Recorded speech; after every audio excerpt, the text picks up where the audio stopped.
Meg joins us now, and the curling world has been rocked following yesterday's surprising news. One of the most accomplished teams in the sport's history has split up. Yeah, John Morris's departure from the Kevin Martin rink leaves the old bear Mark Kennedy and Ben Hebert scrambling to find replacement for the Olympic trials, which is now just 8 months away. Adam Cook reports.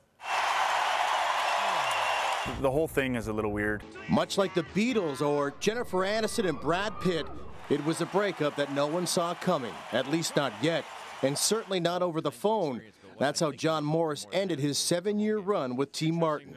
You know, I broke up with a few girlfriends over the last, 8 years, and it wasn't as tough as this was. So it's sad. Like, he's been my teammate for, this would have been our 11th year, and to be able to end that over the phone isn't a great way to do it. They joined forces in 2006 and became one of the most dominant teams in curling history, winning back-to-back Brier titles. They captured a world championship and won Olympic gold for Canada.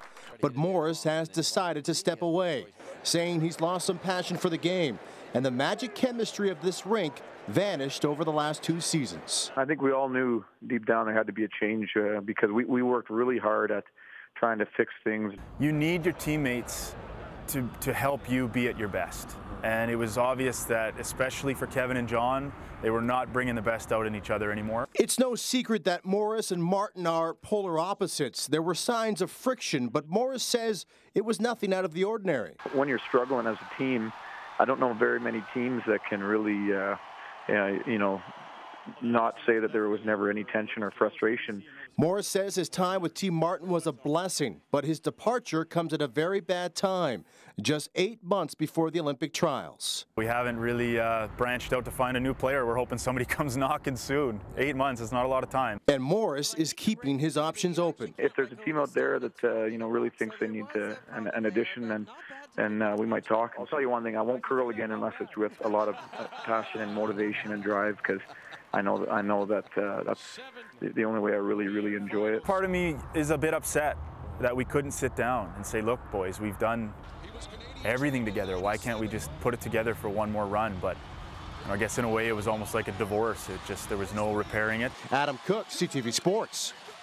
We reached out to Kevin Martin for comment, but he is extremely busy organizing his junior bonspiel, which starts tomorrow. Now, the Oil Kings held a media avail this afternoon after returning from Calgary. When asked about an update on defenseman Griffin Reinhart, coach Derek Laxdal had this to say. Griff, he's day-to-day right now, and hopefully there'll be some information on him today. Well, just a couple hours later, it was announced Reinhart underwent surgery to repair a torn tendon in his foot and could miss up to 6 weeks. So his WHL career could be over. Reinhart suffered the injury in the third period of Game 3 after his skate was sliced in a collision. Reinhart tweeted this picture from his hospital bed this afternoon and thanked everyone for the support. Rumbling in off the right wing, net drive, save Drigger, rebound off the post, and in they score. On the bright side of things, one day after giving up 5 goals in a period, the Oil Kings scored 5 in the first frame of Game 4 en route to a 7-3 victory, evening up the series. Coming out and showing that we can do it, it was good for us to do it, and we got some big performances from the guys.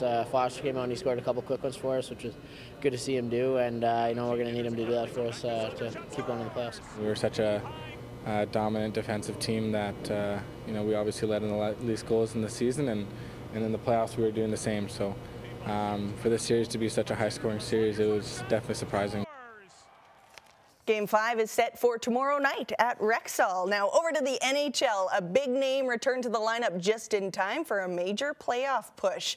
10 weeks after severing his Achilles, Erik Karlsson returns to the lineup, originally supposed to be out 4 to 6 months, and the Sens could use him. 2 points tonight gets them into the playoffs, and they took it to overtime, but they did clinch that playoff berth. Sergei Gonchar's OT winner claims the final spot in the East. Over to Columbus and Dallas. Last year, the Blue Jackets were even worse than the Edmonton Oilers. This year, they're in the hunt.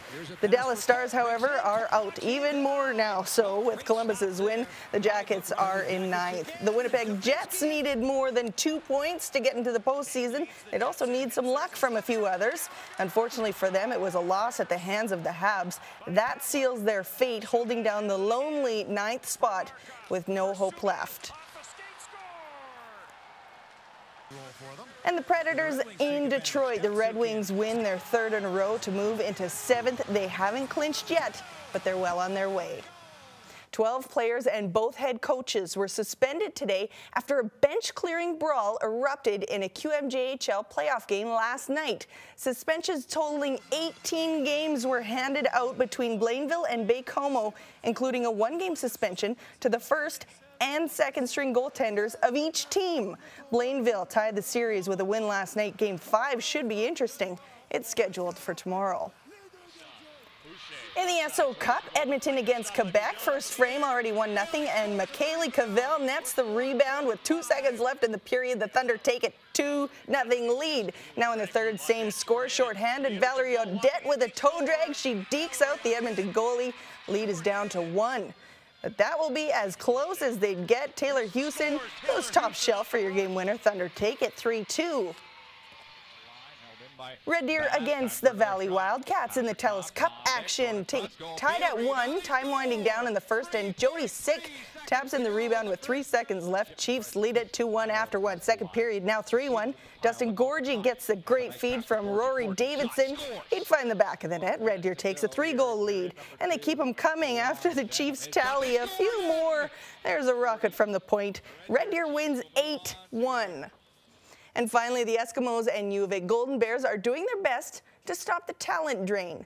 The Eskies donated $50,000 from their Game Day 50-50 ticket sales program in 2012 to the U of A Golden Bears. They'll do it again this year with all monies going towards the new Eskimos Golden Bear Scholarship.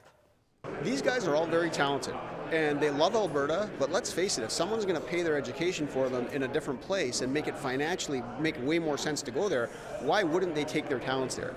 What the 50-50 monies do and the Edmonton Eskimo Scholarship does is it allows us to keep way more players in our province that should be playing here. The Golden Bears have launched their spring training camp, and looking at that forecast, I guess it is spring. 18 That's tomorrow. That's right. It's time for some outdoor football and going to some games. I'll take it. All right. Stay with us. We're back right after this break with a little fashion show.